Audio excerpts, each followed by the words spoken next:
Hello, my name is Amanda. I'm with the town of Secaucus, which is in New Jersey, and my community was affected by Hurricane Sandy. So climatologists have confirmed that Hurricane Sandy's intensity was actually due to the 2 to 5 degree increase in the surface of our oceans. And there was actually never a storm like this in my community ever before. Everybody was very, very surprised. We were as prepared as we can be, but we were not expecting this at all. There was severe damage done to homes and to local businesses. This is actually the mayor of my town, his basement. And dozens of people still actually can't go back to their homes because they can't live in them. Obviously, there was a huge gas shortage. I'm sure you guys have heard about it, 4 to 5 hours to get $20 worth of gas. And I think we recognized and we realized how reliant we are on such a temporary fuel. And actually, it reminded us of how much we're taking things for granted. My community, this is actually New York City. You guys know about the subways. Still, subways are not, open. The salt water has done a lot of damage to the tracks. I don't exactly know when some of these subways are going to be opened. And this is in downtown Jersey City. They really got it bad. Secaucus, a lot of volunteers from actually all over the state were able to come and help Jersey City out. I know New York City had to cancel their marathon, and a lot of the people that came from all around the world actually came to help people out in Jersey City and Hoboken and in Newark, so that was a very inspirational story. But my community began to recognize the vulnerability of people that live along the coastlines. And we know that our oceans are getting warmer, and that we must be able to create more resilient communities. And I think that the most important lesson for me in this kind of situation was I realized the amount of volunteerism and solidarity that can be in a community after a disaster happens.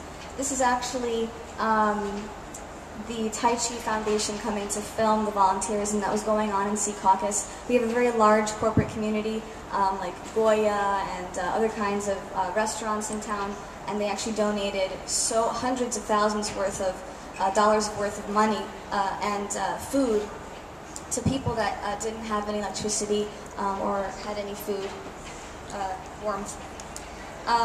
And I've really never seen a community respond so much like this to help people out, to keep them warm and fed. This is actually a barbecue that was conducted by community volunteers. This gentleman over here in the white hat actually lost absolutely everything in his house. His foundation cracked, and he cannot go back to his house. But an interesting perspective, elected officials in the state of New Jersey really came together. They really put their political differences aside to be able to work around this kind of issue that was affecting millions of people throughout the state.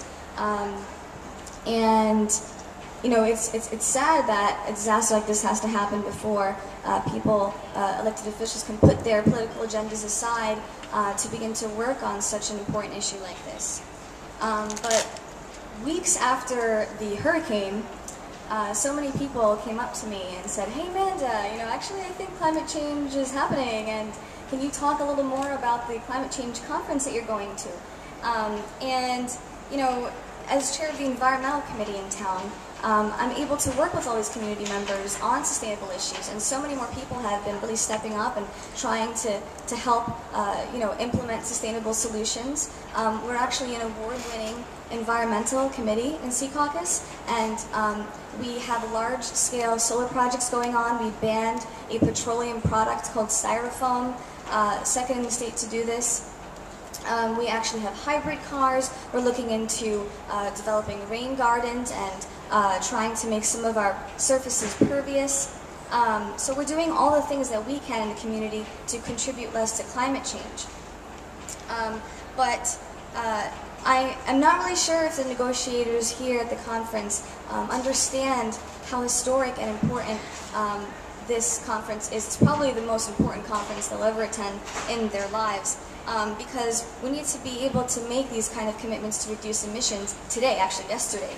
And I know that the U.S. can do it. Judging by how well the communities responded, you heard all these stories, how well people come together and work on these kinds of issues. I know I'm very, very optimistic that we will actually be able to reduce our emissions and stabilize our climate.